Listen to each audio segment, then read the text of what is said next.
வணக்கம் and welcome to Latha's cooking corner. இன்னைக்கு என்னோட கிச்சன்ல நான் ஒரு ஸ்நாக் வடை பண்ணி காமிக்க போறேன். அது நார்மலா பருப்புல பண்ணாம அவல்ல பண்ண போறேன். அவல் எவ்வளவு வேணும்னு சொல்லி இப்ப காமிக்கிறேன். இந்த 250 ml 250 கிராம் கணக்குல ஒரு எவ்வளவு வேணுமோ உங்களுக்கு அவ்வளவு நான் ஒரு 4 போட்டுக்கிறேன்.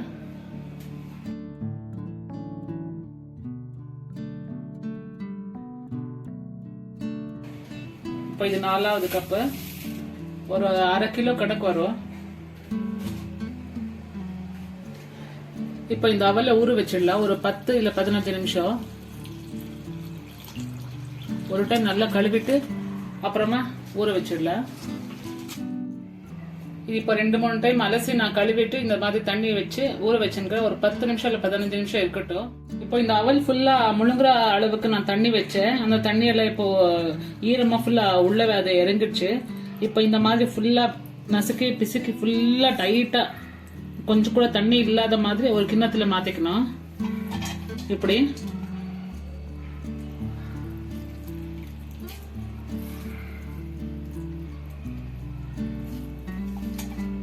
இப்போ அந்த தண்ணியெல்லாம் ஃபுல்லா புழிஞ்சிட்டேன். பாருங்க இந்த மாதிரி ட்ரையா இருக்கும்.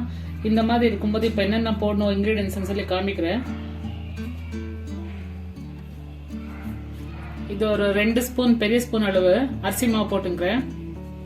இதுல டபுளா கடலை மாவு போடணும்.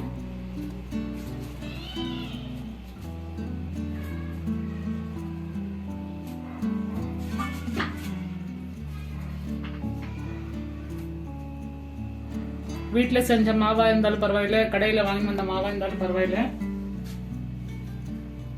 இதுக்கப்புறமா ஒரு பெரிய 4 வெங்காயம், பெரிய சைஸ் வெங்காயம் 4 வெங்காயம் கட் பண்ணி மெலிசா இந்த மாதிரி கட் பண்ணி வச்சுக்கிறேன். சேம் வடைக்கு எப்படி நீங்க பண்றீங்களோ அந்த மாதிரி தான். கொத்தமல்லி போட்டுக்கலாம், அதுவும் மெலிசா கட் பண்ணது.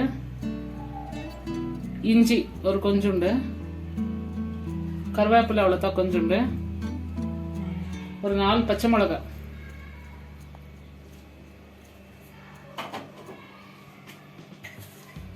சால்ட் ஒரு ஸ்பூன் அளவு சால்ட், அப்புறம் பார்த்து போட்டுக்கலாம். உங்களுக்கு காரம் அதிகமா தேவைன்னு சொன்னா சில்லி பவுடர் கொஞ்சம் போட்டுக்கலாம், இல்ல கலருக்காகவும் போட்டுக்கலாம். போதும்.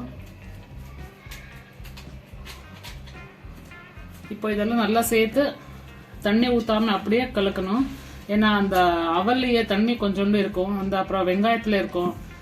இதெல்லாம் ஃபுல்லா மிக்ஸ் பண்ணிட்டு இப்போ வடை நார்மல் எப்படி தட்டி நீங்க ஆயில போடுறீங்களோ அந்த மாதிரி ஆயில் சூடுக்கு நான் ஆல்ரெடி வச்சுட்டேன் ஸ்டவ் மேல. இந்த மாதிரி ஃபுல்லா எல்லாம் மிக்ஸ் ஆயிடுச்சு. நான் கொஞ்சம் கூட தண்ணி ஊத்தல. இப்போ கையில கொஞ்சோண்டு ஆயில் தேய்ச்சிக்கிட்டு, இல்லைன்னா அப்படியே வேணும்னா நீங்க தட்டி போடலாம். உங்களுக்கு எவ்வளவு எந்த மாதிரி ஷேப் வேணும், எவ்வளவு அளவு வேணும், எவ்வளவு பெருசு வேணும் அந்த மாதிரி எடுத்துக்கலாம். சேம் வடை மாதிரி தான், ஆனா இதுல அவல் தான் யூஸ் பண்றோம், வேற எல்லாம் சேம் இன்கிரீடியன்ஸ் தான். இப்போ இந்த மாதிரி பண்ணிட்டு இது தட்டிட்டு நான் எந்த சைஸ் வேணுமோ அந்த சைஸ்ல ஆயில போட்டு இப்போ ஃப்ரை பண்ணி காமிக்கிறேன்.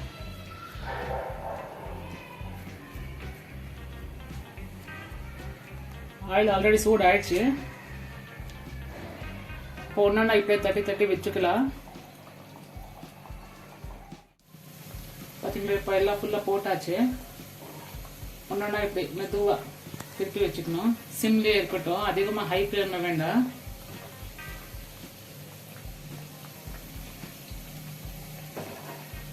இவ்வளவுதான் முடிஞ்சிடுச்சு. இது இப்போ எடுத்து பிளேட்டிங் பண்ணிட்டு இருந்தா.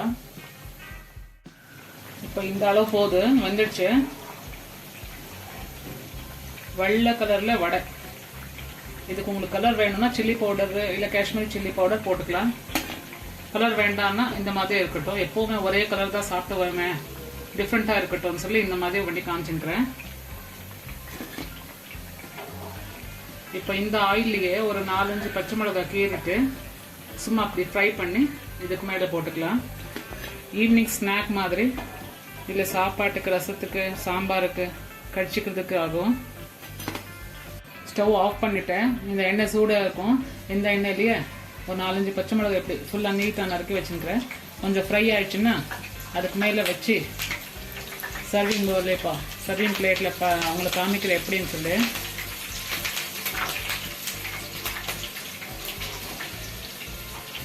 நம்ம இந்த சில்லி போடும்போது தூரமாக இருந்து போடுங்க. இவ்வளோ ஆச்சுன்னா போதும். சுட சுட அவல் வடை ரெடி ஆயிடுச்சு. சாப்பிட்றதுக்கு நீங்க எல்லாம் ரெடியா? வீட்டில் பண்ணி சாப்பிடுங்க. எப்படி இருக்குதுன்னு சொல்லி எனக்கு கமெண்ட் பாக்ஸ்ல கமெண்ட் போடுங்க. என்னோட சேனல் இன்னும் சப்ஸ்கிரைப் பண்ணலன்னா சப்ஸ்கிரைப் பண்ணிடுங்க. பாய்.